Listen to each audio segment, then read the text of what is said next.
بسم اللہ الحمدللہ الصلاۃ والسلام علی اشرف الانبیاء والمرسلین نبینا محمد صلی اللہ علیہ وآلہ وصحبہ اجمعین اما بعد رب اشرح لی صدری ویسر لی امری واحلل عقدۃ من لسانی یفقہوا قولی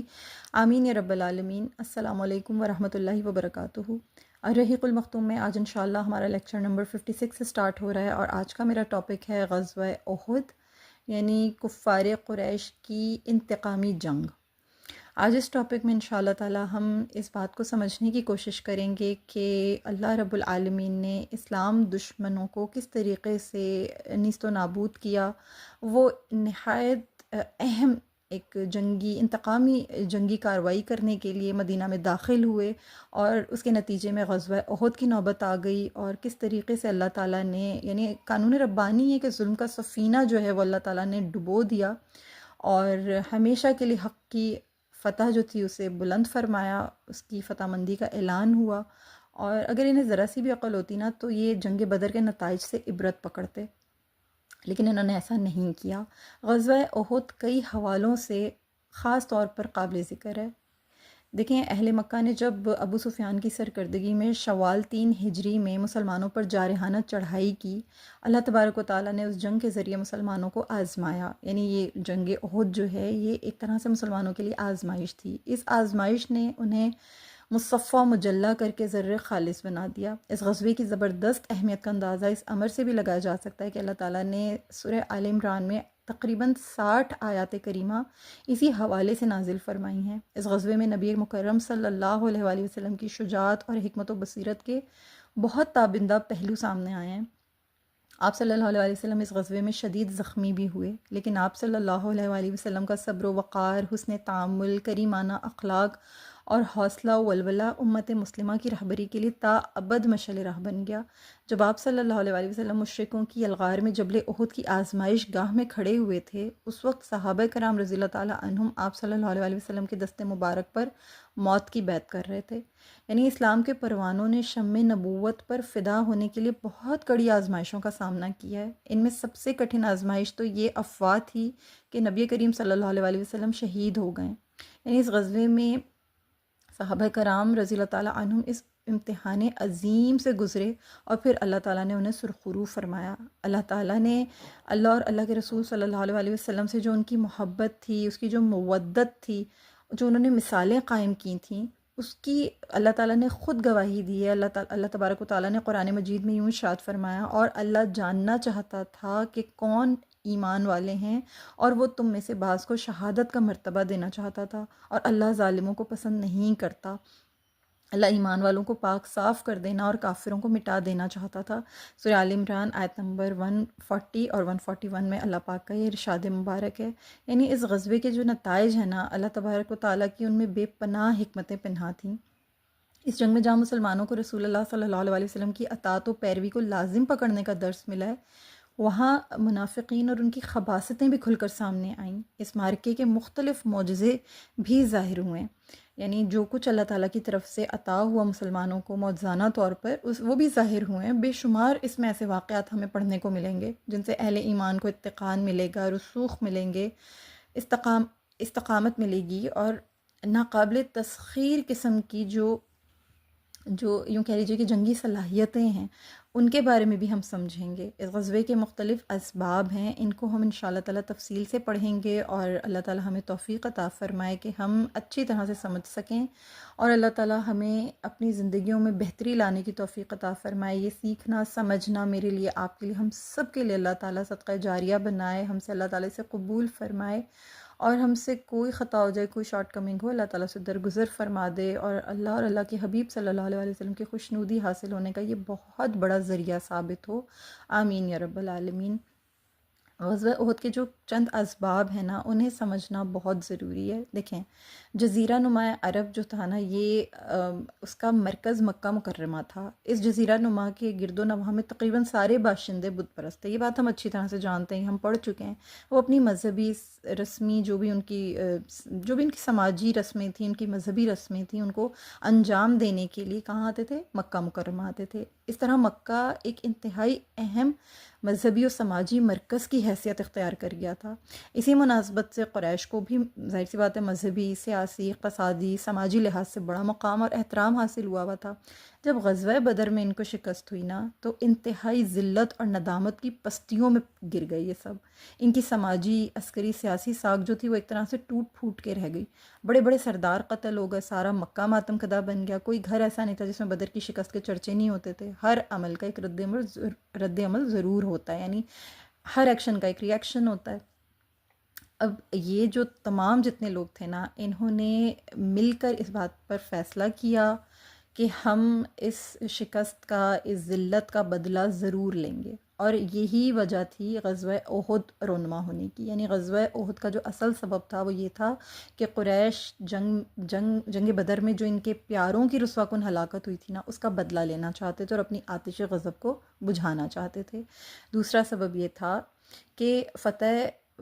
بدر کے بعد مسلمانوں کی جو قوت و عظمت تھی نا، ان کی دھاک بہت دور دور تک بیٹھ گئی تھی۔ ان سے نہ صرف یہودی اور منافق خوف کھانے لگ گئے تھے، بلکہ مشرکین مکہ بھی ذہنی طور پر مرعوب ہو گئے تھے۔ پہلے مکہ کو مرکزی اہمیت حاصل تھی،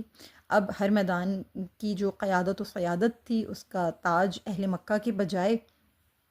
کس طرف ہو گیا تھا؟ اہل مدینہ کی طرف ہو گیا تھا۔ یعنی اب جو اہل عرب تھے ان کی نگاہیں مدینہ کی اسلامی ریاست کی جانب اٹھ رہی تھیں، تو اہل مکہ کے نزدیک اگر یہ سلسلہ برقرار رہتا تو ان کی جو ایک ساکھ تھی، ان کی سیاسی برتری تھی، سماجی حیثیت تھی، وہ تو بالکل صفر ہو کے رہ جاتی۔ پھر تیسرا سبب جو کہ بہت اہم ترین سبب تھا وہ یہ تھا کہ مسلمانوں نے قریش کے جو شام کی طرف جانے والے تجارتی رستے تھے نا، ان پر مکمل قبضہ کر لیا تھا۔ جب کفار قریش نے اپنا تجارتی کارواں شام لے جانے کے لیے نجد کا لمبا راستہ اختیار کیا، تو وہاں بھی فدایان اسلام نے سیدنا زید بن حارثہ رضی اللہ تعالیٰ عنہ کی قیادت میں ان پر دھاوا بول دیا، اور ان کی ایسی ہزیمت سے یعنی انہیں دو چار کیا کہ وہ اس میں بھی ناکام ہوئے۔ ان کی وہ تجارت بھی جو ہے بیکار گئی، ان کی ساری تجارتی راہیں جو تھیں وہ مسدود ہو گئی تھیں۔ اور ہم جانتے ہیں کہ مکی معیشت کا جو دار و مدار تھا وہ تو تھا ہی تجارت کے اوپر، تجارتی سفر کرتے تھے وہ یمن اور شام کی جانب۔ تو ایک بھی جانب اگر وہ یعنی سفر کر رہے تھے اور دوسری جانب ان کو خطرہ تھا، تو ان کی یہ تجارت جو تھی یہ بہرحال نقصان دہ ہی تھی ان کے لیے۔ تو ان کو اس نقصان کا بھی سامنا کرنا پڑ رہا تھا۔ اب ان کے پاس ایک آخری راستہ یہ بچا تھا کہ وہ حبشہ کے ساتھ تجارت کر لیں، لیکن حبشہ کے ساتھ جو ان کی تجارت تھی وہ شام کے ساتھ تجارت کی طرح نفع بخش تو نہیں ہو سکتی تھی، لہٰذا ان کے نزدیک اب کوئی چارہ نہیں بچا ہوا تھا کہ وہ مسلمانوں سے اب کچھ فیصلہ کن جنگ کریں۔ تو یہ کچھ ایسے اسباب تھے جو ظاہری طور پر دکھائی دے رہے تھے، لیکن مشرکین مکہ کو جو اصل غم تھا نا وہ یہ کھائے جا رہا تھا کہ دین حق کی روشنی آئے دن کیوں بڑھتی چلی جا رہی ہے۔ یعنی انہیں اندر ہی اندر یہ خوف مار رہا تھا، وہ چاہتے تھے کہ ہم مسلمانوں کو جو ہے کسی طریقے سے ڈرا کے، دھمکا کے، مار کے، کوٹ کے، کچل کے، کسی بھی طرح جنگ کر کے، یعنی کسی بھی طریقے سے کفر و شرک کے گڑھے میں دوبارہ دھکیل دیں، لیکن وہ اس میں کامیاب نہیں ہوئے۔ اور اسلام ریاست مدینہ میں اسلام کے نفاذ کی برکتیں، جو اسلامی ریاست مدینہ میں جو اسلام کے نفاذ کی برکتیں تھیں نا، وہ سب کے سامنے نمایاں ہوتی چلی گئیں۔ اللہ تعالیٰ نے انہیں وہاں خوب برکتیں عطا فرمائیں، اور مسلمانوں کو اللہ تعالیٰ نے ہر جگہ سرخرو کیا۔ تو یہ تمام چیزیں وہ تھیں، یہ تمام اسباب وہ تھے جنہوں نے قریش کو مجبور کر دیا کہ وہ مسلمانوں سے نبرد آزما ہوں اور اپنی ذلت و رسوائی کا داغ دھوئیں اور مسلمانوں کو شکست دے کر اپنا انتقام لیں۔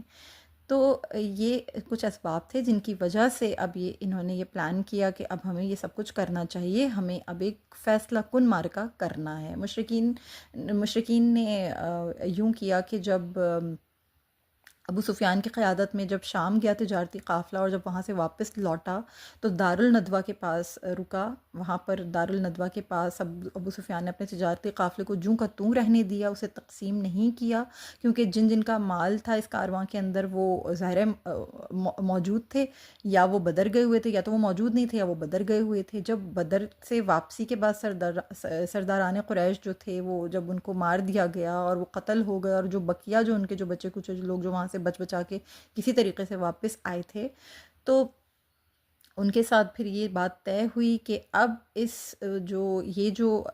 لوگ تھے نا وہ بخوشی اس امر کے لیے تیار ہیں کہ اس قافلے کے منافع سے ایک زبردست فوج محمد صلی اللہ علیہ وسلم سے جنگ کے لیے تیار کی جائے گی۔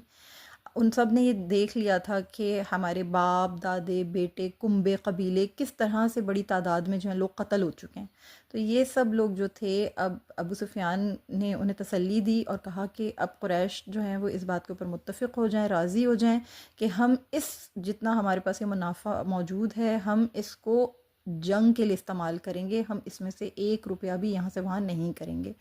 اب سرداران قریش جو تھے وہ ابو سفیان کے اس فیصلے کے اوپر جو تھے بالکل متفق ہو گئے، اور مال تجارت جو ہے وہ اس قافلے میں انہوں نے شامل کرنا شروع کر دیا، اور وہ اس کو بڑھاتے چلے گئے، یعنی اس چیز کو انہوں نے ختم نہیں ہونے دیا، اور اس بات کو انہوں نے اپنے دلوں کے اندر بٹھا لیا۔ اس چیز کو انہوں نے بالکل یہ کہا کہ جتنا یہ سارا منافع ہے نا، یہ جنگ کے لیے ہم الگ کر رہے ہیں، اور ہم اس کو استعمال کریں گے۔ یعنی ان کو منافع بھی ہوا کرتا تھا، یعنی مال تجارت کے عوض وہ کیا کرتے تھے کہ سونا خرید لیا کرتے تھے، اور وہ اس پہ ان کو منافع بھی ہوا کرتا تھا۔ ایسا نہیں ہوتا تھا کہ ان کو اس پہ منافع نہیں ہوتا تھا، یعنی یوں ہوتا تھا کہ یعنی ایک جو دینار ہوتا تھا نا، اس کے بدلے 1 دینار انہیں ملتا تھا، انہیں منافع بھی ہو رہا تھا، تو ان کا دگنا ہو رہا تھا نفع، یعنی وہ جو انویسٹ کر رہے تھے اس پہ ان کو پروفٹ بھی اتنا ہی ہو رہا تھا، تو ان کا کہیں نقصان نہیں ہو پا رہا تھا، ان کو منافع بھی ہوا تھا۔ تو اللہ تعالیٰ نے آیت کریمہ نازل فرمائی۔ اس آیت کریمہ میں سورہ انفال میں اللہ تعالیٰ نے آیت نمبر 36 میں یہ ارشاد فرمایا، بے شک جن لوگوں نے کفر کیا وہ اپنے مال خرچ کرتے ہیں تاکہ وہ لوگوں کو اللہ کے راستے سے روکیں، تو وہ ابھی اور مال خرچ کریں گے، پھر وہ ان کے لیے باعث حسرت ہوگا، پھر وہ مغلوب ہو جائیں گے، اور جن لوگوں نے کفر کیا وہ جہنم کی طرف اکٹھے کیے جائیں گے۔ سبحان اللہ العظیم۔ اللہ تبارک و تعالیٰ نے اس آیت کریمہ میں مسلمانوں کو ہمیشہ کے لیے خبردار کر دیا ہے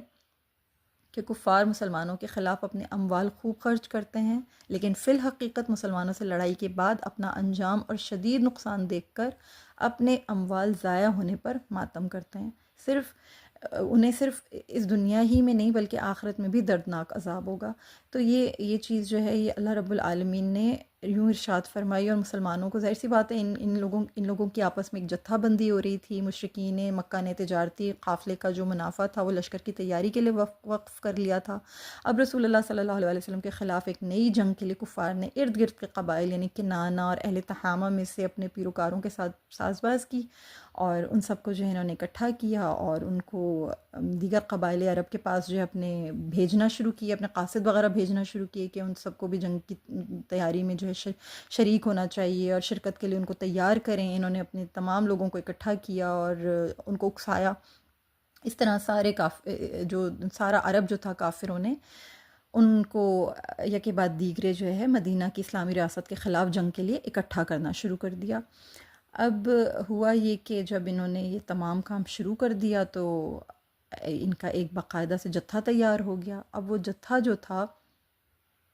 وہ مسلمانوں کے خلاف خوب ایک دوسرے کو بھڑکا رہا تھا۔ غزوہ بدر کے موقع پر جتنا بھی ان کے ساتھ ان کے بڑے بڑے سرداران قتل ہوئے اور مارے گئے اور ان کو جتنا بھی نقصان ہوا، ان قصوں کو ان باتوں کو یہ شاعرانہ انداز میں بیان کرتے تھے ان کے شاعر، اور آتش غضب کو بھڑکایا کرتے تھے اور لوگوں کے اندر ایک نیا جوش، ایک نیا ولولہ پیدا کرتے تھے۔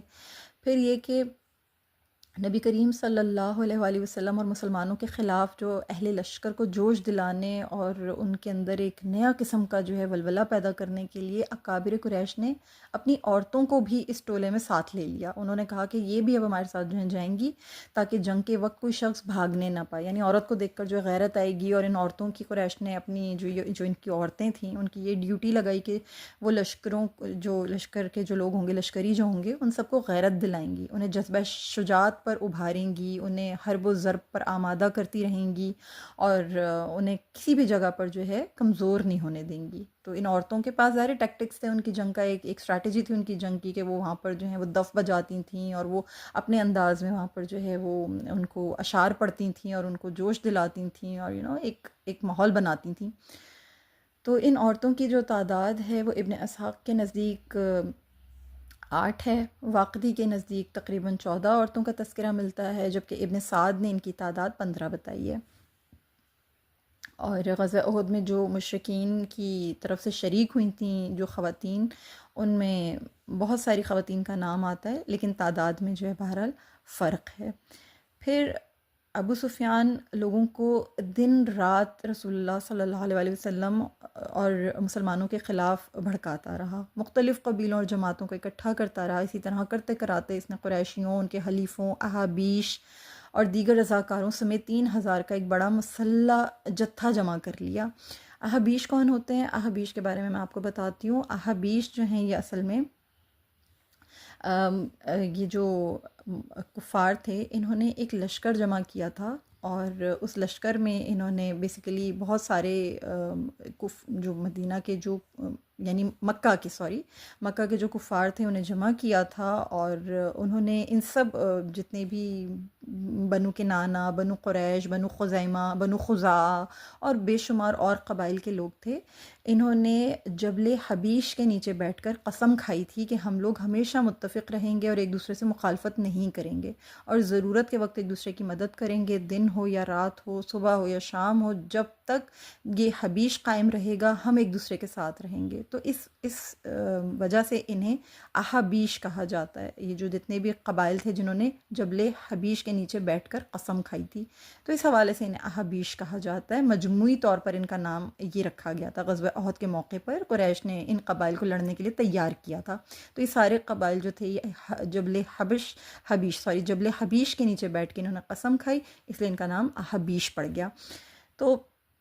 احابیش اور دیگر رضاکار جو تھے ان سمیت 3000 کا ایک بڑا مسلح جتھا تیار ہوا۔ پھر یہ کہ مکی لشکر کا جو سالار اعلیٰ تھا وہ ابو سفیان بن حرب تھا، گھوڑ سوار جو تھے وہ تقریباً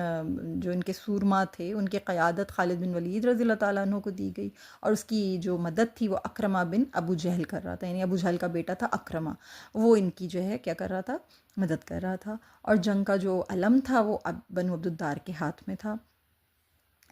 تو سواری اور باربرداری کے لیے 3000 اونٹ تھے اور رسالے میں 200 گھوڑے تھے۔ ان گھوڑوں کو تازہ دم رکھنے کے لیے انہیں پورے راستے میں صرف ہاتھ سے پکڑ، ان کی لگام سے پکڑ کے انہیں چلایا گیا تھا، ان پر سواری نہیں کی گئی تھی۔ حفاظتی ہتھیاروں میں 700 زرہیں تھیں۔ اس بھرپور تیاری کے بعد مکی لشکر نے مدینے کی طرف پیش قدمی شروع کر دی، اور شرکائے لشکر کے چہروں پر مسلمانوں کے خلاف شدید غم و غصہ تھا، انتقام کے جذبے تھے جو پیش آنے والی جنگ کی خون ریزی اور جو شدت تھی اس کا پتہ دے رہے تھے۔ اب ہوا کیا کہ قریش کا جو لشکر تھا وہ مدینہ کی طرف بڑھ رہا تھا، ان کا گزر ابوا نامی بستی سے ہوا۔ یہاں نبی کریم صلی اللہ علیہ وسلم کی والدہ ماجدہ جناب حضرت آمنہ بنت وہب سلام اللہ تعالیٰ علیہا کی قبر تھی، تو ہند بنت عتبہ جو ہے وہ اس کے باطن میں شر و فساد کی بجلیاں کوننے لگیں۔ ہند بنت عتبہ جو ہے عتبہ کی بیٹی تھی، اور یہ عتبہ جو ہے یہ ظاہر سی بات ہے، یہ آپ جانتے ہیں کہ یہ غزوہ بدر میں اس کو جہنم واصل کر دیا گیا تھا، اور یہ ابو سفیان کی بیوی بھی تھی۔ اس نے ابو سفیان سے کہا کہ یہاں محمد صلی اللہ علیہ وسلم کی والدہ کی قبر ہے، تلاش کرو، ان کے جسد خاکی کو اپنے قبضے میں لے لو، اگر مسلمان جنگ میں ہمارے آدمیوں کو قیدی بنا لیں تو ان کا فدیہ درہم و دینار کی صورت میں ادا کرنے کے بجائے ہم آمنہ کا جسد خاکی دے کر ادا کریں گے اور اپنے قیدی چھڑا لیں گے۔ ابو سفیان نے یہ بات دیگر لوگوں کو بتائی اور اس بارے میں مشورہ کیا، تو جو لوگ دانش مند تھے انہوں نے اس کی مخالفت کی، انہوں نے کہا کہ اگر تم نے قبر کھودنے کی رسم شروع کی تو پھر تمہارے دشمن بنو بکر وغیرہ بھی تمہارے باپ دادا کی ساری قبریں ادھیڑ کر رکھ دیں گے اور ان کی تذلیل شروع کر دیں گے، بہتر یہی ہے کہ اس فتنے کی داغ بیل نہ ڈالو۔ اس طرح رسول اللہ صلی اللہ علیہ وسلم کی جو والدہ ماجدہ کی حرمت تھی وہ قائم رہی، اللہ نے ان کی حفاظت فرمائی، اور یہ جو ایک وحشیانہ تجویز تھی ہند بنت عتبہ کی، اس کو اللہ نے نیست و نابود کیا، اس کو خاک میں ملایا۔ پھر اب ہوا یہ کہ کیونکہ رسول اللہ صلی اللہ علیہ وسلم کے چچا سیدنا عباس بن عبد المطلب رضی اللہ تعالیٰ عنہ یا قریش کی جنگی تیاری اور نقل و حرکت کی مسلسل نگرانی کر رہے تھے، یہ مکہ میں ہی موجود تھے، تو یہ اس لشکر کا جب یہ لشکر مکہ سے روانہ ہوا تو انہوں نے ساری باتوں کو نوٹ کیا، انہوں نے ساری جزیات سمیت لشکر کی ساری تفصیلات جو تھیں وہ خط میں لکھ کر بنو غفار کے ایک تیز رفتار شخص کے ہاتھ نبی کریم صلی اللہ علیہ وسلم کی خدمت میں ارسال کر دیں۔ ایلچی نے نہایت تیزی سے سفر کر کے یہ خط جو تھا یہ بارگاہ نبوی صلی اللہ علیہ وسلم میں پہنچا دیا۔ اس نے مکہ مکرمہ اور مدینہ منورہ کا جو باہمی راستہ ہے نا، جو ان کا فاصلہ ہے ان دونوں شہروں کا، وہ تقریباً 450 کلومیٹر ہے۔ صرف یہ جو راستہ، یہ فاصلہ تھا، اس شخص نے صرف 3 دن میں طے کیا۔ جب اس ایلچی نے یہ خط آپ صلی اللہ علیہ وسلم کی خدمت میں پیش کیا، اس وقت آپ مسجد قباء میں تشریف فرما تھے۔ رسول اللہ صلی اللہ علیہ وسلم قریش کی ایک ایک نقل و حرکت پر پوری طرح نظر رکھے ہوئے تھے۔ ابن عبد البر کا بیان ہے کہ سیدنا عباس رضی اللہ تعالیٰ عنہ مسلسل مشرکوں کی خبریں لکھ لکھ کر آپ صلی اللہ علیہ وسلم کی خدمت میں ارسال کر رہے تھے۔ مکی مسلمان حضرت عباس رضی اللہ تعالیٰ عنہ کو اپنا سہارا خیال کرتے تھے، لیکن عباس رضی اللہ تعالیٰ عنہ چاہتے تھے کہ مدینہ پہنچ کر نبی کریم صلی اللہ علیہ وسلم کے ساتھ ہی رہیں، تاہم نبی کریم صلی اللہ علیہ وسلم کئی مصلحتوں کے پیش نظر سیدنا عباس رضی اللہ تعالیٰ عنہ کو یہ کہا کرتے تھے اور انہیں یہ لکھا کرتے تھے کہ سر دست آپ کا مکہ میں ہی رہنا زیادہ بہتر ہے، یعنی وہاں سے وہ انہیں خبریں ارسال کیا کرتے تھے۔ یوں کہہ لیں کہ ایک انٹیلیجنس کا نیٹ ورک تھا جو وہاں پر موجود تھا رسول اللہ صلی اللہ علیہ وسلم کے چچا کی صورت میں۔ سیدنا عباس رضی اللہ تعالیٰ عنہ کی ارسال کردہ خبریں بڑی جامع اور مفصل ہوتی تھیں۔ ایک خط میں نبی کریم صلی اللہ علیہ وسلم کو لکھتے ہیں کہ قریش کا لشکر آپ کی طرف چل پڑا ہے، ان کے پہنچنے سے پہلے پہلے مقابلے کی مقدور بھر تیاری کر لیجئے۔ یہ لشکر 3000 جنگجوؤں پر مشتمل ہے، وہ اپنے ساتھ 200 گھوڑے بھی لا رہے ہیں، ان کے لشکر میں 700 ذرہ پوش ہیں، 3000 اونٹ ہیں۔ یہ لوگ ذرا ابھی نہیں گھبرا رہے، یہ لوگ سارا دستیاب اسلحہ سمیٹ کر اپنے ساتھ لا رہے ہیں، یعنی ان کے اندر ایک جوش تھا، ایک ولولہ تھا، اور یہ ساری خبریں جو ہیں نبی کریم صلی اللہ علیہ وسلم تک پہنچا دی گئیں۔ بنو غفار کا آدمی سیدنا عباس رضی اللہ تعالیٰ عنہ کا خط لے کر قباء میں حاضر ہوا۔ وہاں رسول اللہ صلی اللہ علیہ وسلم نے سیدنا ابی بن کعب رضی اللہ تعالیٰ عنہ کو حکم دیا کہ یہ خط پڑھ کر سناؤ۔ جب آپ صلی اللہ علیہ وسلم کو خط کا نفس مضمون اور اس کی جزیات کا علم ہوا تو پھر آپ صلی اللہ علیہ وسلم نے سیدنا ابی بن کعب رضی اللہ تعالیٰ عنہ سے فرمایا کہ یہ معاملہ پوشیدہ رکھو۔ پھر آپ صلی اللہ علیہ وسلم نہایت تیزی سے مدینہ منورہ تشریف لے آئے، اور آپ صلی اللہ علیہ وسلم نے پورا جو معاملہ تھا نا، یہ فوراً مہاجرین و انصار کے ذمہ دار حضرات کو طلب فرما کر ان کے سامنے رکھا، انہیں ساری صورتحال سے آگاہ کیا، اور آنے والے آشوب و آزمائش کا جو مقابلہ ہے وہ کس طریقے سے کرنا ہے، کیا کرنا ہے، کس طرح کرنا ہے، اس معاملے میں تبادلہ خیالات فرمایا۔ رسول اللہ صلی اللہ علیہ وسلم نے انصاریوں کے سردار سیدنا سعد بن ربیع رضی اللہ تعالیٰ عنہ کو سیدنا عباس رضی اللہ تعالیٰ عنہ کی تحریر کردہ معلومات سے آگاہ فرمایا، تو سیدنا سعد رضی اللہ تعالیٰ عنہ نے کہا کہ اللہ کی قسم مجھے توقع ہے کہ جو کچھ ہوگا اچھا ہی ہوگا، مگر ابھی یہ بات پوشیدہ ہی رکھیے۔ رسول اللہ صلی اللہ علیہ وسلم سیدنا سعد بن ربیع رضی اللہ تعالیٰ عنہ سے ملاقات کرنے کے بعد اپنے گھر واپس تشریف لے گئے، لیکن یہ جو سعد بن ربیع رضی اللہ تعالیٰ عنہ اور نبی کریم صلی اللہ علیہ وسلم کے مابین گفتگو ہوئی تھی، اسے سعد بن ربیع رضی اللہ تعالیٰ عنہ کی بیوی نے سن لیا، ان کی اہلیہ نے وہ تمام گفتگو سن لی۔ تو انہوں نے کہا کہ آپ کی اور رسول اللہ صلی اللہ علیہ وسلم کے درمیان جو گفتگو ہے میں نے وہ سب کچھ سن لیا ہے۔ انہوں نے اپنی بیگم پہ ناراضگی کا اظہار کیا اور انہیں فوراً لے کر آپ صلی اللہ علیہ وسلم کی خدمت عالی شان میں حاضر ہوئے، عرض کرنے لگے کہ اللہ کے رسول صلی اللہ علیہ وسلم آپ کے ارشادات میری بیوی نے بھی سن لیے ہیں، مجھے خدشہ ہے کہ بات پھیل جائے گی، آپ سمجھیں گے کہ یہ بات تو میں نے ہی تم سے کی تھی مگر تم نے افشا کر دی، حالانکہ ہرگز میں نے افشا نہیں کی ہوگی۔ آپ صلی اللہ علیہ وسلم نے فرمایا اس خاتون کو کچھ نہ کہو۔ بس ہوا یہ کہ پھر جلدی یہ خبر پھیل گئی اور قریش اپنا ان کا جو لاؤ لشکر تھا وہ لے کر مدینہ چڑھائی کے لیے آ رہے تھے۔ ان کا جو راستہ تھا وہ ظاہر سی بات ہے قریب تھا، وہ اپنے حساب کتاب میں چلتے چلے آ رہے تھے۔ بنو خزاعہ سے عامر بن سالم بھی قریشی لشکر کے پیچھے مکہ سے نکلا، یہ بنو خزاعہ سے اس کا تعلق تھا، عامر بن سالم کا۔ اور جب لشکر جو تھا وہ ذی طویٰ پہنچا تو وہ خاموشی سے آپ صلی اللہ علیہ وسلم کی خدمت میں پیش ہوا، خدمت عالیہ میں مدینہ منورہ حاضر ہوا اور اپنے چند ساتھیوں کے ساتھ آیا تھا۔ اس نے آپ صلی اللہ علیہ وسلم کو قریش مکہ کے لشکر کی ساری معلومات اور جزیات سے آگاہ کیا۔ اس کے بعد وہ لشکر کی طرف لوٹ گیا۔ لشکر اس وقت تک جو تھا رابغ پہنچ چکا تھا، رابغ کے علاقے میں پہنچ چکا تھا، یعنی قریب قریب پہنچ چکا تھا۔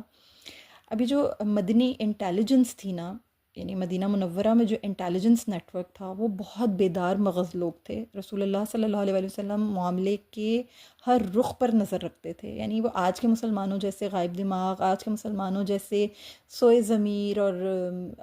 بغیرت سے اور بالکل نااہل نکمے ہڈ حرام آج جیسے مسلمان نہیں تھے۔ وہ بہت اچھے لوگ تھے، اللہ ماشاء اللہ، میں سب مسلمانوں کو نہیں کہہ رہی ہوں، ابھی بھی بہت ساری شمعیں جو روشن ہیں الحمدللہ ثم الحمدللہ،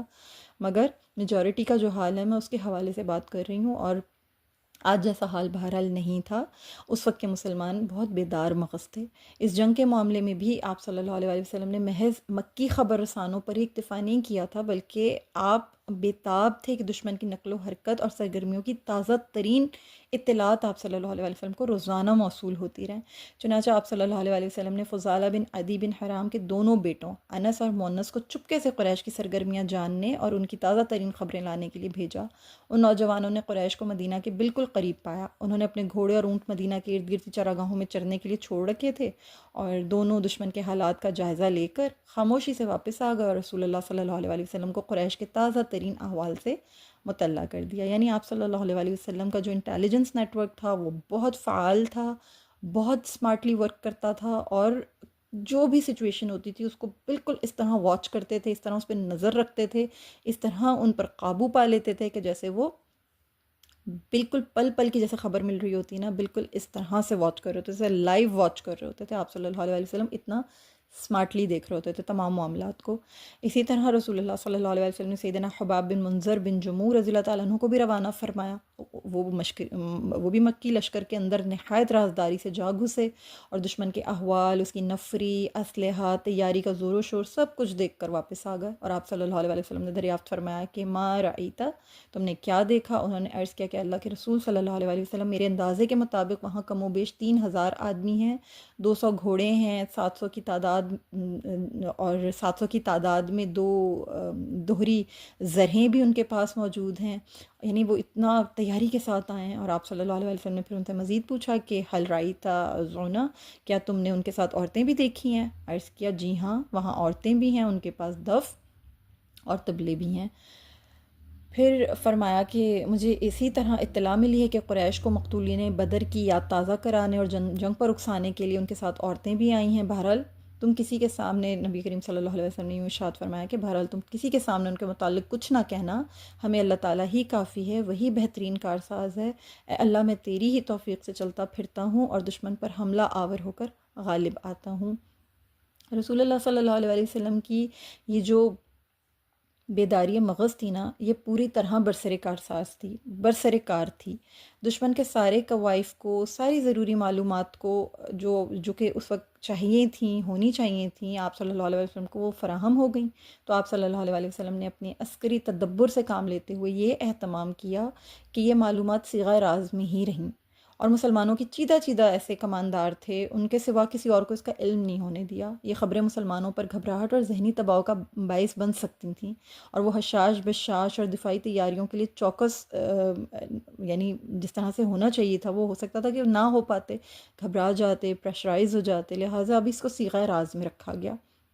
بس یہ کہا گیا جنہیں خبر تھی، جنہیں معلوم تھا، انہیں یہ سمجھا دیا گیا کہ آپ نے گھبرانا نہیں ہے، ذہنی دباؤ کا شکار نہیں ہونا ہے، حشاش بشاش رہنا ہے، دفاعی تیاریوں کے لیے چوکس رہنا ہے.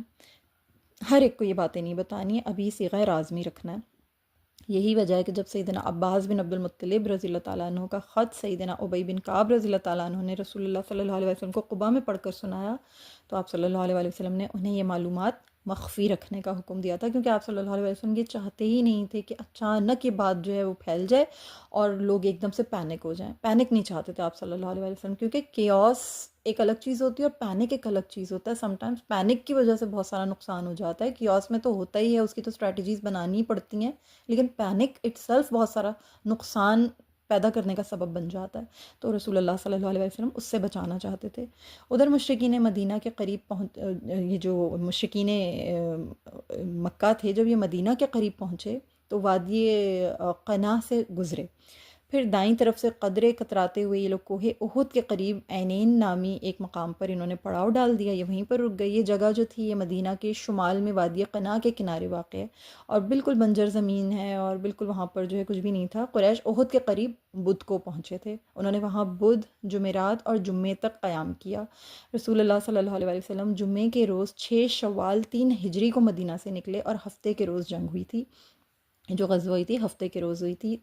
6 شوال 3 ہجری کو مدینہ سے آپ صلی اللہ علیہ وسلم نے نکلنے کا اپنے لشکر کے ساتھ ارادہ فرمایا تھا، وہاں سے آپ نکلے تھے. اب ہوا یہ کہ یہ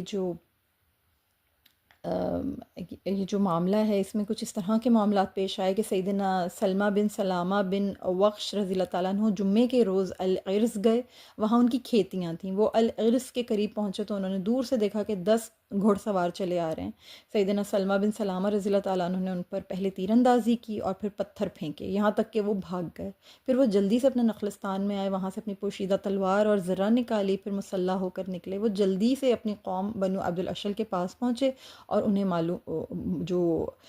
معلومہ حالات تھے ان سے آگاہ کر دیا. یعنی ان کو پتہ چل گیا کہ اوکے اب یہاں جو ہے یہ کچھ معاملہ خراب ہو گیا. لوگوں یہ جو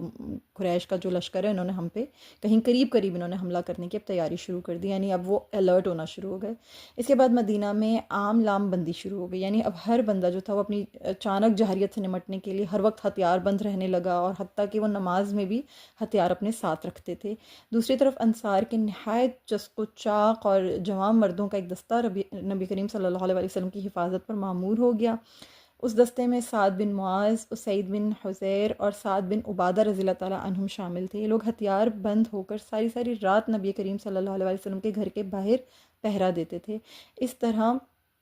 کچھ دستے اس خطرے کے پیش نظر کہ دشمن اچانک حملہ نہ کر دے، مدینہ میں داخلے کے جو مختلف راستے تھے ان پر بھی تعینات کر دیے گئے تھے مختلف دستے۔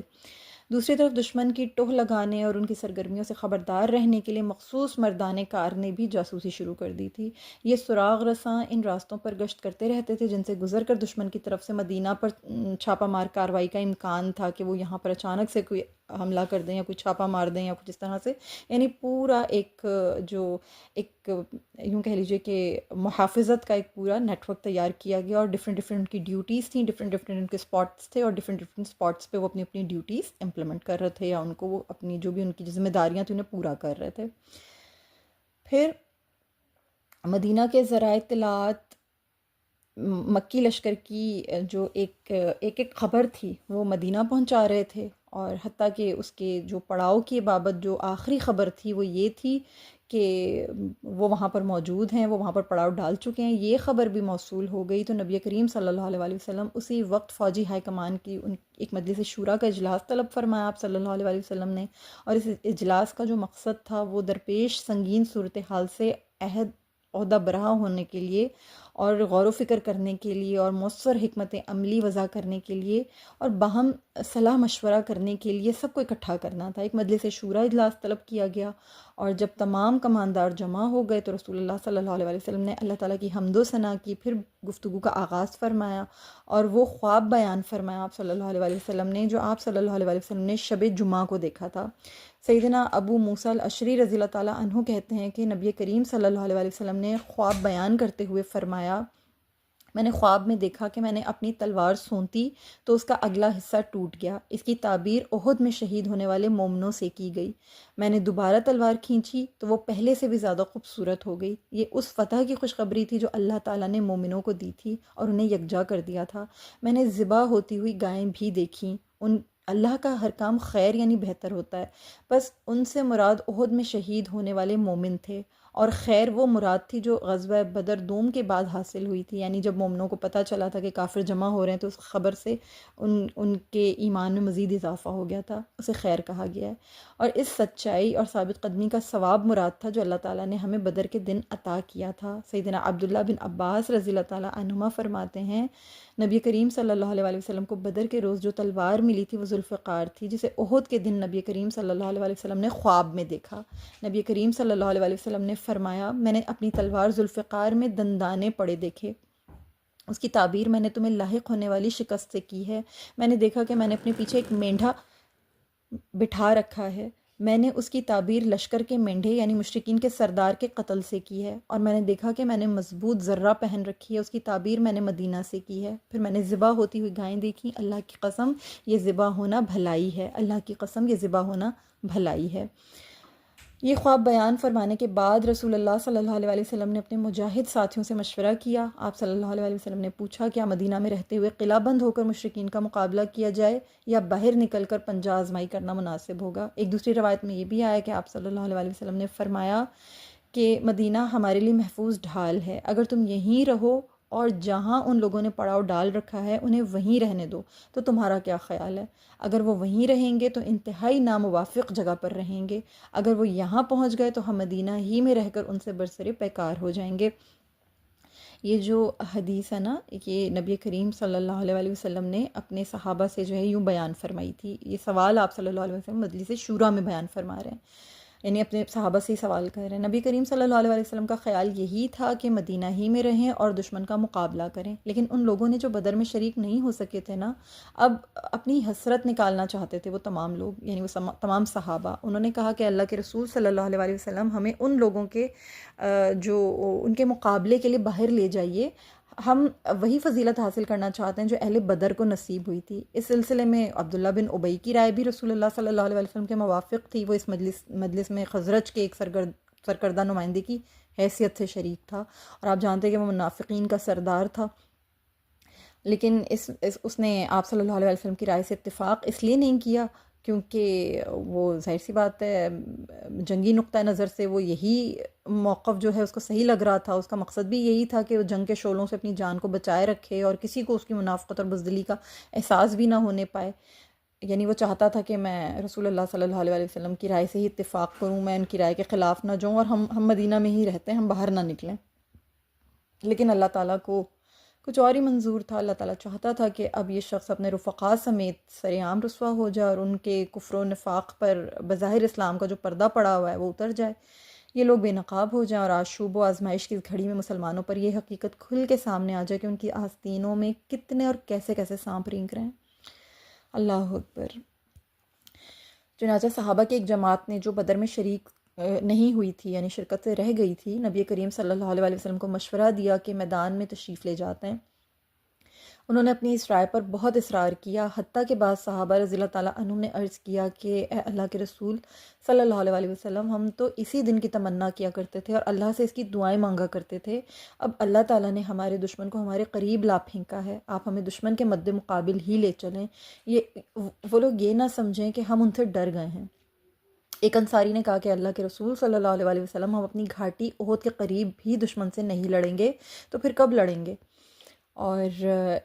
اسی طریقے سے حافظ ابن کثیر رحمہ اللہ فرماتے ہیں کہ بہت سے لوگ مدینہ سے باہر نکل کر دشمن سے نبرد آزما ہونے پر مصر تھے، وہ رسول اللہ صلی اللہ علیہ وسلم کی رائے عالی پر اکتفا نہیں کر رہے تھے، اگر وہ آپ صلی اللہ علیہ وسلم کے حکم پر راضی ہو جاتے تو اچھا تھا، لیکن تقدیر ظاہر غالب آ کر رہی۔ مدینہ منورہ سے باہر دشمن سے ٹکرانے کا مشورہ دینے والوں کی جو اکثریت تھی وہ ان لوگوں پر مشتمل تھی جو بدر میں شریک نہیں ہو سکے تھے، اور وہ اہل بدر کی جو فضیلت تھی اس سے خوب آگاہ تھے، اور اب چاہتے تھے کہ وہی فضیلت ظاہر ہے انہیں بھی حاصل ہو۔ تھوڑا سا میں آپ لوگوں کو یہاں پر نا مجاہدین کا ذوق اور ان کی جو جان نثاری ہے اس کے بارے میں بتاتی ہوں، تاکہ اس سے ہمارا بھی ایمان تازہ ہو کہ وہ کتنے پرعزم لوگ تھے، انہیں کتنا ذوق شہادت تھا، ان کے اندر کتنی وفا تھی، کتنے مخلص تھے وہ رسول اللہ صلی اللہ علیہ وسلم کے لیے، اسلام کے لیے۔ ان کے جذبوں کو سن کے یقین کریں دل جھوم جاتا ہے۔ میں آپ کے سامنے کچھ ایسے جو مجاہدین ہیں ان کا ذوق رکھتی ہوں۔ نبی کریم صلی اللہ علیہ وسلم نے اوس و خزرج کے سرکردہ رہنماؤں سے جب مشاورت کی نا، تو جو مجلس منعقد ہوئی اس میں صحابہ کا ولولہ شہادت عروج پر تھا، بہت جوش تھا ان کے اندر، بہت محبت تھی ان کے اندر۔ سیدنا حمزہ بن عبد المطلب، سیدنا سعد بن عبادہ، سیدنا نعمان بن مالک بن ثعلبہ اور اوس و خزرج کے دیگر افراد جو تھے وہ رسول اللہ صلی اللہ علیہ وسلم سے عرض کرنے لگے کہ اے اللہ کے رسول صلی اللہ علیہ وسلم، ہمیں خدشہ مبادہ ہمارا دشمن یہ سمجھ بیٹھے کہ ہم بزدلی کی وجہ سے اس کے ساتھ لڑائی نہیں کر رہے اور راہ فرار اختیار کیے ہوئے ہیں، اس لیے مقابلے کے لیے باہر ہی نکلیں، اور ہم باہر نہیں نکلیں تو اب ہمیں باہر نکلنا چاہیے، اس سے انہیں ہمارے مقابلے کی جرت ہوگی۔ بلا شبہ بدر کے روز آپ 300 کی تعداد میں تھے، لیکن اللہ تعالیٰ نے آپ کو ظفر مند فرمایا تھا، اب تو ہماری تعداد بہت زیادہ ہے، ہم تو اس دن کی تمنا کرتے تھے اور اللہ سے دعائیں مانگا کرتے تھے، اب اللہ تبارک و تعالیٰ نے انہیں ہمارے ہی علاقے میں لا کے کھڑا کر دیا ہے، تو اب ہمیں یقیناً ان سے لڑنا چاہیے۔ سیدنا ابو سعید خدری رضی اللہ تعالیٰ عنہ کے والد مالک بن سنان رضی اللہ تعالیٰ عنہ کہنے لگے، اے اللہ کے رسول صلی اللہ علیہ وسلم، اللہ کی قسم ہم دو بہترین حالتوں میں سے یقیناً ایک بہتر حالت میں ہوں گے۔ پہلی حالت یہ ہے کہ اللہ تبارک و تعالی ہمیں فتح مند فرما دے، ہم یہی چاہتے ہیں، اس طرح اللہ انہیں ہماری وجہ سے ذلیل کر دے گا اور یہ بدر کی فتح جمیل کی طرح ایک اور شاندار فتح ہوگی، ان میں وہی بچے گا جس کے قدم آوارہ بھٹکنے والے ہوں گے۔ اللہ کے رسول صلی اللہ علیہ وسلم دوسری حالت میں اللہ تعالی ہمیں شہادت سے سرفراز فرمائے گا۔ اے اللہ کے رسول صلی اللہ علیہ وسلم، اللہ کی قسم ان دونوں امتیازات میں سے ہمیں جو بھی اعزاز نصیب ہو جائے میں تو بہرحال خوش رہوں گا، اس لیے یہ دونوں حالتیں سر بسر بھلائی والی ہیں۔ ان گرم جوش حضرات میں خود رسول اللہ صلی اللہ علیہ وسلم کے چچا سیدنا حمزہ بن عبد المطلب رضی اللہ تعالیٰ عنہ سر فہرست تھے، جو مارکہ بدر میں اپنی تلوار کے جوہر دکھا چکے تھے۔ انہوں نے نبی کریم صلی اللہ علیہ وسلم سے عرض کیا، اس ذات کی قسم جس نے آپ صلی اللہ علیہ وسلم پر کتاب نازل کی، میں اس وقت تک کھانا نہیں کھاؤں گا جب تک کہ میں مدینہ سے باہر اپنی تلوار کے ذریعے ان سے دو دو ہاتھ نہ کر لوں۔ کہا جاتا ہے کہ سیدنا حمزہ رضی اللہ تعالیٰ عنہ جمعے کے دن روزے سے تھے، ہفتے کے دن بھی روزے سے تھے، جس وقت انہوں نے کفار سے جنگ کی اور رتبہ شہادت پر فائز ہوئے اس وقت بھی وہ روزے ہی سے تھے۔ سبحان اللہ العظیم، اللہ اکبر کبیرہ۔ پھر اسی طرح سے نعمان بن مالک بن ثعلبہ رضی اللہ تعالیٰ عنہ، آپ رضی اللہ تعالیٰ عنہ کہنے لگے کہ اے اللہ کے رسول صلی اللہ علیہ وآلہ وسلم، جیسا کہ خود آپ نے خواب میں دیکھا تھا، میں گواہی دیتا ہوں کہ گایوں کے ذبح ہونے سے مراد آپ صلی اللہ علیہ وآلہ وسلم کے اصحاب کی شہادت ہے، میں انہی میں سے ہوں۔ آپ ہمیں جنت سے محروم کیوں کرتے ہیں؟ اس ذات کی قسم جس کے سوا کوئی الہ نہیں، میں اس جنت میں ضرور جاؤں گا۔ رسول اللہ صلی اللہ علیہ وآلہ وسلم نے پوچھا بما، بھلا کیسے؟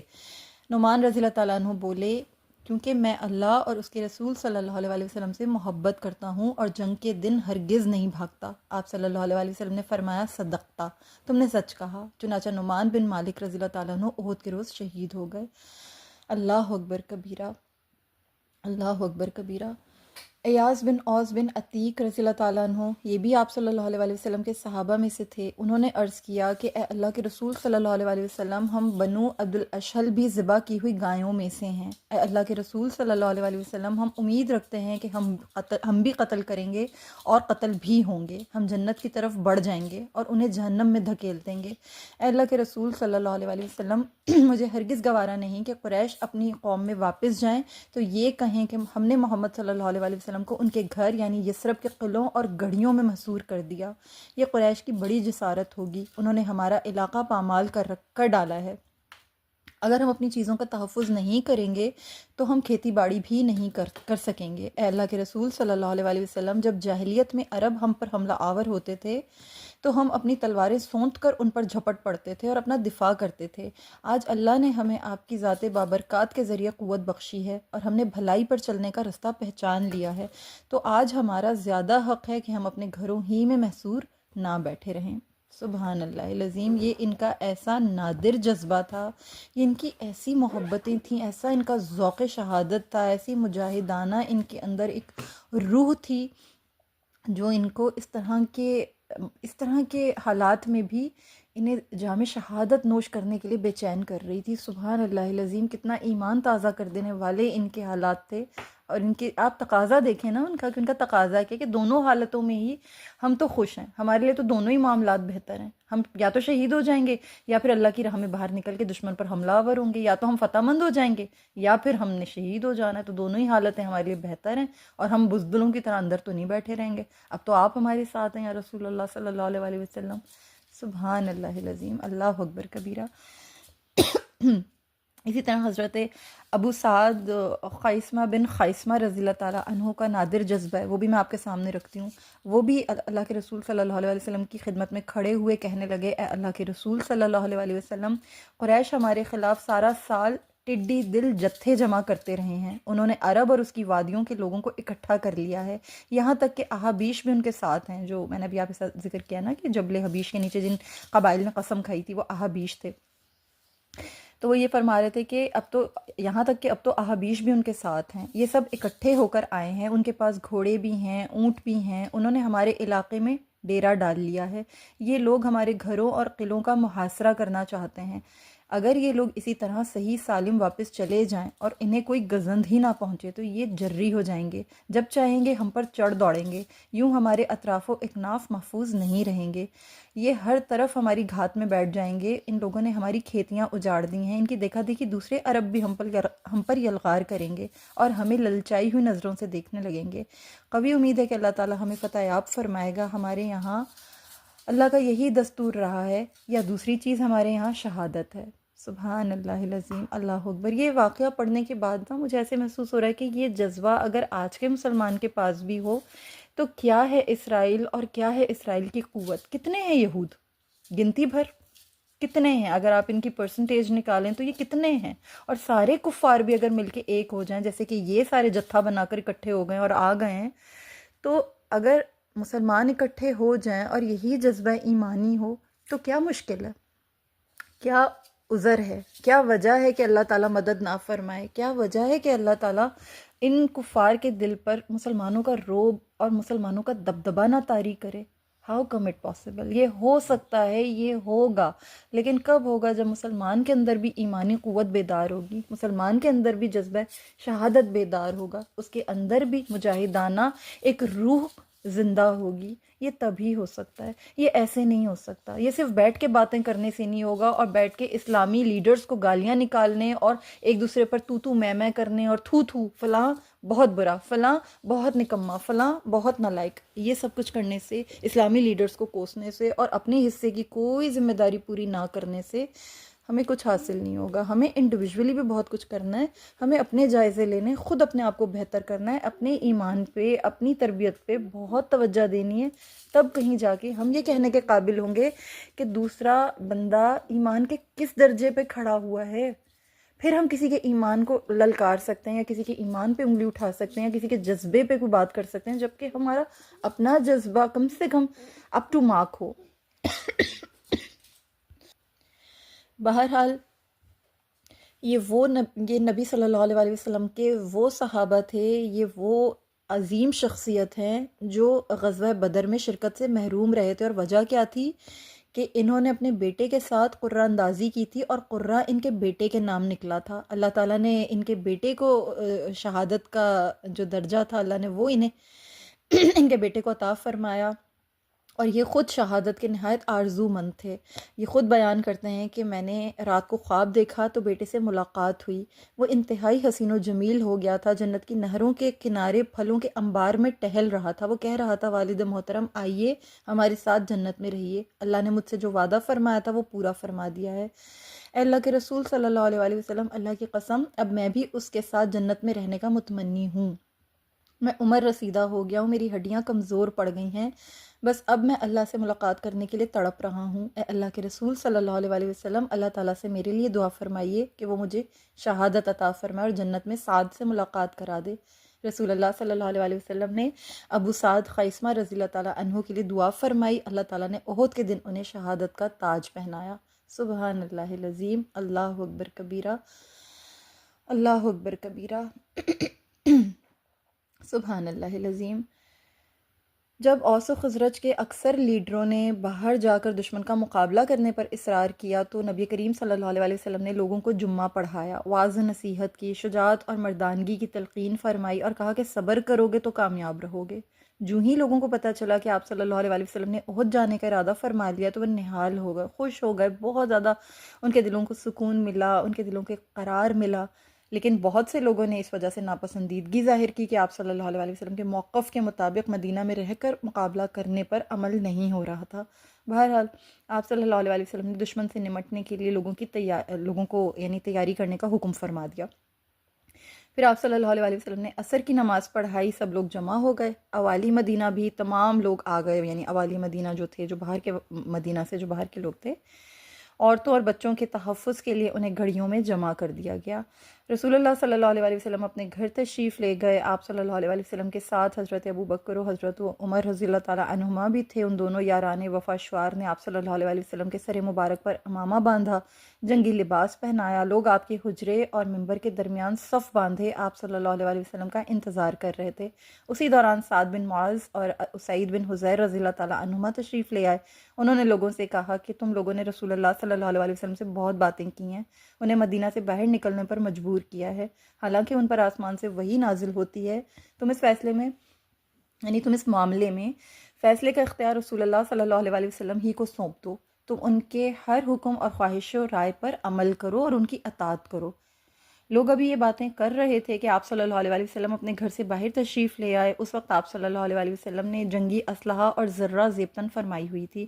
کمر بند باندھا ہوا تھا اور گردن مبارک میں تلوار آویزاں تھی۔ اب سبھی لوگ نادم کھڑے ہوئے تھے، اور جن لوگوں نے آپ صلی اللہ علیہ وسلم کو باہر نکلنے پر مجبور کیا تھا وہ آپ کی خواہش کا احترام نہ کر پانے پر انتہائی شرمندہ تھے۔ لوگوں نے آپ صلی اللہ علیہ وسلم سے عرض کی کہ اللہ کے رسول صلی اللہ علیہ وسلم، ہم آپ کے موقف کی مخالفت کرنے والے نہیں ہیں،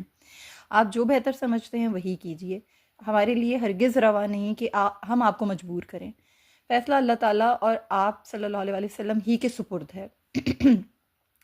آپ صلی اللہ علیہ وسلم نے فرمایا کہ اس سے پہلے میں نے تمہیں اسی بات کی دعوت دی تھی لیکن تم لوگوں نے انکار کر دیا۔ یہ بات کسی نبی کے شایان شان نہیں کہ وہ ہتھیار پہن کر اتار دے حتیٰ کہ اللہ تعالیٰ اس کے دشمن اور اس کے مابین فیصلہ فرما دے۔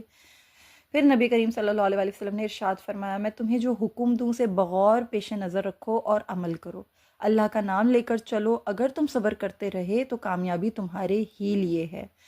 اب میں یہاں پر نا تھوڑا سا آپ کے سامنے رکھتی ہوں کہ جن صحابہ کرام رضی اللہ تعالیٰ عنہم نے مدینہ سے باہر نکل کر دشمن سے نبرد آزما ہونا چاہا تھا نا، ان کی رائے کی بنیاد کن امور پر تھی؟ پہلی وجہ یہ تھی کہ انصار نے بیعت عقبہ ثانیہ کے وقت ہر موڑ اور ہر مرحلے پر رسول اللہ صلی اللہ علیہ وسلم کی مدد کا عہد کیا تھا۔ اب اکثر حضرات کا خیال یہ تھا کہ جب جنگ مسلط ہونے کے باوجود مدینہ ہی میں جمع رہنا اس عہد سے پیچھے کھسکنے کے مترادف ہے۔ دوسرا ان کی رائے کے مطابق دوسری وجہ یہ تھی کہ کچھ مہاجرین کا خیال تھا کہ انصار کی نسبت ان کا زیادہ حق بنتا ہے کہ وہ مدینہ منورہ کا دفاع کریں، قریش کا مقابلہ کریں اور مدینہ منورہ کے آس پاس انصار کے کھیت کھلیانوں کی حفاظت کریں، کیونکہ وہ ان کے بھائی ہیں اور انہوں نے ان کو تحفظ فراہم کیا تھا، تو اب تحفظ دینا ان کی ذمہ داری ہے۔ تیسرا جو ایک ان کی جو رائے تھی جو جس بنیاد پر تھی، وہ تیسرا امر یہ تھا، غزوہ بدر سے پیچھے رہ جانے والے صحابہ کرام رضی اللہ تعالیٰ عنہم دشمن پر جھپٹنے کے لیے بےتاب تھے۔ ان کی آرزو یہ تھی کہ انہیں اللہ کی راہ میں شہادت نصیب ہو جائے۔ چوتھی وجہ یہ تھی کہ مدینہ سے باہر جنگ یعنی نکل کر جنگ کرنے اور لڑنے والوں کی جو اکثریت تھی نا، ان کا خیال تھا کہ مدینہ منورہ کا محاصرہ قریش کی قوت اور فتح مندی کی علامت سمجھی جائے گی۔ یہ بات انہیں ہرگز گوارا نہیں تھی۔ وہ یہ چاہتے تھے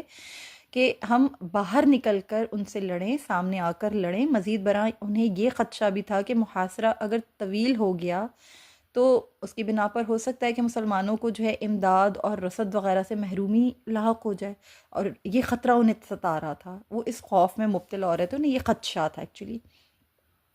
یہ ایک چند وجوہات تھیں جن کی بنیاد پر وہ مدینہ سے باہر جا کر لڑنا چاہتے تھے۔ ان کے برعکس جو مدینہ منورہ میں رہ کر دشمن کا مقابلہ کرنے کی رائے رکھتے تھے یا رائے دے رہے تھے، ان صحابہ کے پیش نظر جو امور تھے وہ یہ تھے، پہلی وجہ یہ تھی ان کی، مطلب پہلی ان کی رائے کی بنیاد یہ تھی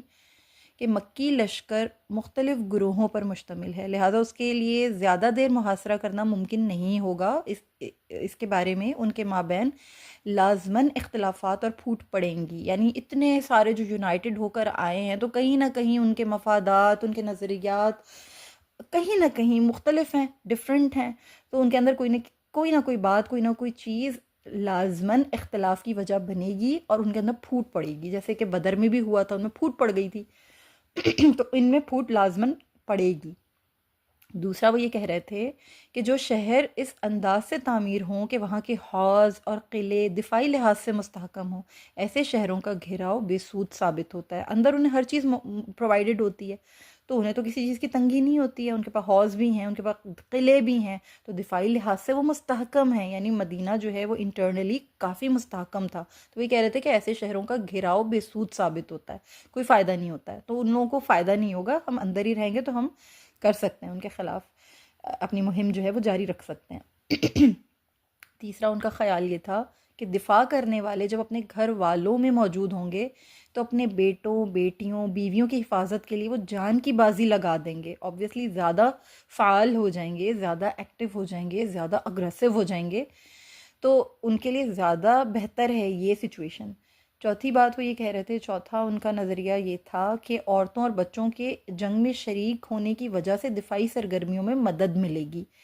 یعنی بچے شامل ہوں گے، عورتیں شامل ہوں گی اور لڑنے والوں کی تعداد جو ہے وہ دو چند ہو جائے گی۔ پانچواں وہ یہ کہہ رہے تھے، ان کا یہ نظریہ تھا کہ دفاع کرنے والے دشمن پر بخوبی تیر اندازی اور پتھراؤ کر سکیں گے کیونکہ گھیرا ڈالنے والے ان کے نشانے پر ہوں گے۔ تو یہ تمام ان کے جو تھے نظریات تھے جن کے امور پر وہ یعنی یہ تمام ان کے نظریات تھے جن کی بنا پر وہ یہ چاہتے تھے کہ ہم مدینہ میں ہی رہیں۔ اس میں کوئی شبہ نہیں کہ رسول اللہ صلی اللہ علیہ وسلم نے اپنے صحابہ رضی اللہ تعالیٰ عنہم میں خود اعتمادی اور بے خوفی کی ایسی روح پھونک دی تھی کہ وہ بے دھڑک اپنی رائے کا اظہار و اعلان کر دیتے تھے، چاہے ان کی رائے آپ صلی اللہ علیہ وسلم کی رائے کے خلاف ہی ہوتی تھی۔ جو معاملات عمومی نوعیت کے ہوتے تھے اور ان کے بارے میں کوئی واضح نص بھی نہیں ہوتی تھی نا، ان معاملات و مسائل پر آپ صلی اللہ علیہ وآلہ وسلم صحابہ کرام رضی اللہ تعالیٰ عنہم کو غور کرنے اور امت کو لاحق مشکلات کا حل ڈھونڈنے کا عادی بنانا چاہتے تھے۔ دیکھیں ایک اچھے لیڈر کا نا یہی کام ہوتا ہے کہ ایسے مشورے کا تو کوئی فائدہ ہی نہیں ہوتا جہاں اظہار رائے کی آزادی ہی نہیں ہو، آپ کو فریڈم آف سپیچ ہی نہیں ہے، تو پھر آپ نے مشورہ دے کے کیا لے لینا ہے؟ آپ سے اگر کوئی مشورہ لے بھی رہا ہے، مانگ بھی رہا ہے، آپ اس کو کوئی مشورہ دے بھی رہے ہیں اور اس نے آپ کی آزادی رائے کو اس نے چھین رکھا ہے یا اس کو بالکل بالکل مسمار کر دیا ہے، یا وہ آپ کی اوپینین کو رسپیکٹ نہیں کرتا، تو پھر مشورہ دینے کا یا مشورہ مانگنے کا تو پوائنٹ ہی نہیں ہے۔ What's the point in it? اس میں تو کوئی پوائنٹ ہی نہیں ہے، اس میں تو کوئی وجہ ہی نہیں، کوئی لاجک ہی نہیں ہے۔ یہ چیز نبی کریم صلی اللہ علیہ وسلم کی اعلیٰ لیڈرشپ کی ایک بہت بڑی دلیل ہے کہ رسول اللہ صلی اللہ علیہ وآلہ وسلم اپنے جتنے بھی معاملات ہوتے تھے جو عمومی نوعیت کے ہوتے تھے، ظاہری بات ہے، ورنہ تو اللہ سے بڑا تو کوئی نبی کریم صلی اللہ علیہ وآلہ وسلم کو آگاہ کرنے والا، مشورہ دینے والا، ڈائریکٹ کرنے والا موجود نہیں ہے۔ مشورہ اللہ سے بہترین کون دیتا تھا؟ رسول اللہ صلی اللہ علیہ وآلہ وسلم کو رب العالمین موجود تھا ہر قدم، ہر گھڑی، ہر موقع پر۔ لیکن جو عمومی نوعیت کے معاملات ہوتے تھے اور جن کے لیے کوئی واضح نص بھی نہیں ہوتی تھی، یعنی قرآن سے کوئی نص ثابت نہیں ہوتی تھی، کوئی وحی اس طرح کی نہیں نازل ہوئی ہوتی تھی اس معاملے میں، تو اس میں آپ صلی اللہ علیہ وسلم اپنے صحابہ کو بھی تیار کر رہے تھے کہ آپ صلی اللہ علیہ وسلم کا علم اور حلم جو تھا یہ بے مثال تھا، اور آپ صلی اللہ علیہ وسلم ہر شخص کی عزت نفس اور اس کی جو اوپینین ہوتی تھی اس کا اس قدر احترام کرتے تھے کہ آپ صلی اللہ علیہ وسلم نے کسی کو اس کی غلط رائے پر بھی کبھی ملامت نہیں کی تھی۔ اس اسوہ مبارک کی روشنی میں ہر حاکم کے لیے ضروری ہے کہ وہ شورا کے نظام و استحکام کا اہتمام کرے، رسپیکٹ کرے اپنی پارلیمنٹ کو، اپنے ممبرز کو، ایون ہم اپنی فیملیز میں بھی اپنے بچوں کو بھی رسپیکٹ کریں۔ ہمیں اگر کسی چیز میں کوئی ایسی سچویشن آ جائے جس میں ہمیں سب گھر والوں کی، سب ممبرز کی ہمیں رائے لینی ہو، ہمیں لینی چاہیے، اور یہ نہیں دیکھنا چاہیے بچہ ہے یا بڑا ہے، اگر اس کی رائے قابل یعنی احترام ہے تو یہ اس کے اندر کانفیڈنس پیدا کرتی ہے۔ تو سب کی رائے کو احترام دیں، چاہے غلط چاہے صحیح۔ اگر آپ کی اوپینین سے کلیش بھی ہو رہا ہو تو احسن انداز میں، حلم کے ساتھ، علم کے ساتھ، بردباری کے ساتھ، کچھ اور انداز میں اس کی رائے سے آپ اختلاف کر سکتے ہیں، لیکن اس کو کانفیڈنس ضرور دیں اپنے ماتحت کو، جو آپ کے ورک پلیس پہ ہوں، آپ سے جونیئرز ہوں۔ آپ اگر ایجوکیٹر ہیں تو آپ اپنے اسٹوڈنٹس کو یہ کانفیڈنس دیں کہ وہ آپ کو مشورہ دے سکیں، وہ آپ کے سامنے اپنی کوئی اوپینین لا کے رکھ سکیں، اور آپ اس کو رسپیکٹ کریں۔ یہ نہیں کہ نہیں میں بڑا ہوں، میں یہاں کا لیڈر ہوں، میں آپ کا باس ہوں، میں آپ کا ٹیچر ہوں، میں آپ کا یعنی ایجوکیٹر ہوں، اور میں ہی آپ کا یعنی یہاں پہ ڈیسیجن میکر ہوں۔ یہ ایٹیٹیوڈ اچھا نہیں ہوتا ہے، یہ ایٹیٹیوڈ غلط ہوتا ہے۔ نبی کریم صلی اللہ علیہ وسلم نے اس ایٹیٹیوڈ کو رد فرمایا ہے اپنے خوبصورت اسوہ مبارک کی روشنی میں۔ تو ہمیں سیکھنے کے لیے بہت کچھ ملتا ہے نبی کریم صلی اللہ علیہ وسلم سے۔ اور قرآن کریم جو ہے یہ بھی ظاہر سی بات ہے رہنمائی فرماتا ہے۔ نبی کریم صلی اللہ علیہ وسلم کے لیے جو عملی تنفیذ جو ہے، جو آپ صلی اللہ علیہ وسلم کے لیے جو رہنمائی کے بہترین اور خوبصورت اصول ہیں، قرآن سے بڑھ کر بھلا اور کون پیش کر سکتا ہے؟ تو اللہ تعالیٰ نے بھی نبی کریم صلی اللہ علیہ وسلم کو اپریشیٹ فرمایا اور آپ صلی اللہ علیہ وسلم کی رہنمائی فرمائی، اور یہ اللہ تعالیٰ نے قرآن کریم میں یوں ارشاد فرمایا، جو آیت میں بھی آپ کے سامنے یہاں تلاوت کروں گی، جو آپ کے سامنے یہاں رکھ رہی ہوئی، سورہ آل عمران آیت نمبر 159 سے ہے۔ اللہ تعالیٰ نے ارشاد فرمایا، بس اے نبی آپ اللہ کی رحمت کے باعث ان کے لیے نرم ہو گئے، اور اگر آپ تند خو اور سخت دل ہوتے تو وہ سب آپ کے پاس سے چھٹ جاتے، چنانچہ آپ ان سے درگزر کریں اور ان کے لیے بخشش مانگیں اور ان سے اہم معاملات میں مشورہ کریں۔ پھر جب آپ پختہ ارادہ کر لیں تو اللہ پر بھروسہ کریں، بے شک اللہ بھروسہ کرنے والوں کو پسند کرتا ہے۔ یہ سب کچھ اس لیے تھا کہ امت مسلمہ شورائی نظام کی عادی بن جائے۔ سبحان اللہ العظیم۔ دیکھیں یہاں ایک بات اجاگر ہو رہی ہے، اور وہ یہ ہے کہ صحابہ کرام رضی اللہ تعالیٰ عنہم سیاسی شعور کے حامل تھے۔ وہ اپنی رائے کا اظہار تو کر دیتے تھے، مگر اس بات پر اصرار نہیں کرتے تھے کہ ان کی رائے حتمی ہے اور حرف آخر کی طرح سے مانا جائے اس بات کو، اور لازماً زیر عمل لایا جائے اس بات کو جو ہم نے کہہ دیا۔ ایسا نہیں تھا ان کا ایٹیٹیوڈ۔ جن صحابہ کرام رضی اللہ تعالیٰ عنہم نے باہر میدان کارزار میں جا کر دشمن کا مقابلہ کرنے کی رائے دی تھی نا، وہ یعنی زور دیا تھا اس رائے پر، آپ صلی اللہ علیہ وآلہ وسلم نے ان کی رائے کو قبول فرما لیا تھا اور باہر نکل کر دشمن کا مقابلہ کرنے کا ارادہ فرمایا تھا، لیکن اس کے باوجود وہ فوراً معذرت کے لیے حاضر ہو گئے تھے کہ اللہ کے رسول صلی اللہ علیہ وآلہ وسلم، اگر ہم نے آپ سے یعنی آپ کے قدم سے آگے قدم بڑھانے کی جسارت کی تو آپ ہمیں معاف کر دیں، ہم معذرت خواہ ہیں۔ آپ صلی اللہ علیہ وآلہ وسلم نے انہیں ایک اور اہم نقطہ سمجھانا چاہا، اور وہ یہ تھا کہ مثالی قیادت کا وصف یہ ہوتا ہے جب وہ کوئی ارادہ کر لے، اس کے مطابق عمل درآمد کا آغاز کر دے تو پھر وہ کسی قسم کے تردد کا شکار نہیں ہوتی۔ یہ ایک اعلیٰ اور مثالی قیادت کا ایک سمجھ لیں کہ بہت بہت اعلیٰ وصف ہے، یہ کوالٹی ہے۔ بہترین لیڈرشپ کی ایک کوالٹی ہوتی ہے کہ جب ارادہ کر لیتے ہیں اور اس کے مطابق پھر وہ اس کو جو ہے امپلیمنٹ کرنے کا شروعات کر دیتے ہیں، آغاز کر دیتے ہیں، ایک دفعہ سٹارٹ ہو جاتی ہے، اس کو سٹارٹ کر دیتے ہیں، اس کو شروع کر دیتے ہیں، پھر تردد کا شکار نہیں ہوتے۔ کیونکہ تردد اگر کرنے لگتا ہے نا انسان اپنے کسی کام میں، تو پھر وہ اعتماد جو ہوتا ہے، آپ کا جو کانفیڈنس ہوتا ہے وہ مجروح ہونا شروع ہو جاتا ہے، اور جو آپ کے ماتحت لوگ ہوتے ہیں ان میں انتشار پیدا ہونا شروع ہو جاتا ہے، وہ ڈسٹریکٹ ہونا شروع ہو جاتے ہیں، ان کے اندر ڈسٹریکشنز آ جاتی ہیں۔ تو اس انتشار سے بچنے کے لیے بھی نبی کریم صلی اللہ علیہ وسلم نے انہیں یہ بہت اہم نقطہ سمجھایا کہ بس سوچیں گہری ہو جائیں گی، فیصلے کمزور ہو جائیں گے، تو اب جو کرنا ہے اللہ کا نام لے کے اللہ پہ بھروسہ کر کے کرنا ہے۔ سوچنے کا وقت پہلے تھا، اچھی طرح سے غور کر لیا، فکر کر لی، سوچ لیا، اب اپنے پلان کو ایگزیکیوٹ کرنا ہے، اللہ پہ بھروسہ کر کے کرنا ہے۔ تو یہ جو جنگی معاملات ہوتے ہیں نا، ان میں مفصل صلاح مشورے کے ساتھ ساتھ پختہ ارادہ بہت امپورٹنٹ ہوتا ہے، مستقل مزاجی بہت امپورٹنٹ ہوتی ہے، اور عزیمت جو ہے اس کی بہت اشد ضرورت ہوتی ہے، یعنی عظمت کردار بڑی خاص چیز ہے۔ اللہ ہمارے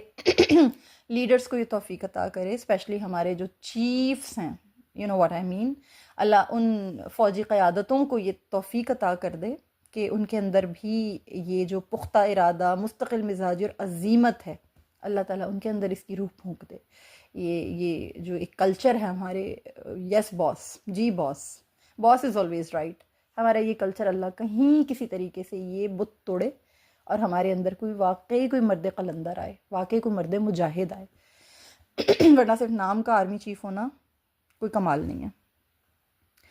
خیر، مدینہ سے باہر نکل کر جنگ کے لیے تیار ہو کر آنے کے بعد ان حضرات کے پیچھے ہٹ جانے کا مطلب یہ بھی نکالا جا سکتا تھا کہ بھئی اب ان کے ارادے جو ہیں وہ کوئی کمزوری اور اضطراب کا شکار ہو چکے ہیں، ان کے ارادے کمزور ہو گئے ہیں، کوئی ان کی جو ہے وہ ڈسٹریکشنز آ گئی ہیں ان کے درمیان۔ تو یہ چیز اکثر خوف اور بیجا احتیاط کے نتیجے میں پیدا ہوتی ہے۔ آپ نے نہ تو خوف پیدا کرنا تھا آپ صلی اللہ علیہ وسلم نے ان لوگوں میں، نہ ہی آپ نے بیجا اب احتیاط کو ان کے اوپر غالب کرنا تھا کہ ایکسٹرا کانشیس ہو رہے ہیں، ایکسٹرا پریشان ہو رہے ہیں اور انڈیو قسم کا پریشر لے رہے ہیں۔ تو یہ ساری چیزیں اگر ان چیزوں کا کفار کو علم ہو جاتا نا تو اس سے کیا ہوتا کہ ان کے حوصلے بڑھ جاتے۔ لہٰذا نبی کریم صلی اللہ علیہ وآلہ وسلم نے صحابہ کرام رضی اللہ تعالیٰ عنہم کی بات کا جواب ایسے جامع جملے سے دیا جو پختہ عزم کا آئینہ دار تھا۔ آپ صلی اللہ علیہ وسلم نے لوگوں کی بات کو نظر انداز کرتے ہوئے ارشاد فرمایا، کسی نبی کو یہ زیب نہیں دیتا کہ ہتھیار باندھ لینے کے بعد ہتھیار اتار دے، حتیٰ کہ اللہ اس کے دشمن اور اس کے درمیان فیصلہ فرما دے۔ چنانچہ رسول اللہ صلی اللہ علیہ وسلم نے باہر نکل کر مقابلہ کرنے کا عزم اور ہنگامی صورتحال کا اعلان فرما دیا، اور سب مسلمان جنگ کے لیے تیار ہو گئے۔ خاص طور پر انہوں نے رات بڑے محتاط انداز میں بسر کی، ہر شخص پوری طرح مسلح تھا، حتیٰ کہ سوتے وقت بھی ہتھیار بالکل اس کے قریب ہوتے تھے۔ انشاءاللہ تعالیٰ اس سے آگے کا جو واقعہ ہے، اس سے آگے کی جو تمام تفصیلات ہیں، اللہ کے حکم سے ہم اپنے نیکسٹ لیکچر میں اس کو سمجھیں گے۔ آج ہمارا وقت پورا ہو چکا ہے اس لیکچر کا۔ اللہ تعالیٰ یہ سیکھنا سمجھنا میرے لیے آپ کے لیے قبول فرمائے، اللہ اس سے ہمیں سمجھنے کی توفیق عطا فرمائے، اور پیارے نبی کریم صلی اللہ علیہ وسلم سے سچی پکی سچی محبت عطا فرمائے، ان کے نقش قدم پر ہمیں چلنے کی توفیق عطا فرمائے، ان کی خوشنودی حاصل کرنے کی ہمیں توفیق عطا فرمائے، اور محبت کا حق ادا کرنے والوں میں ہمیں شامل کرے، آمین یا رب العالمین۔ اجازت دیجیے، السلام علیکم ورحمۃ اللہ وبرکاتہ۔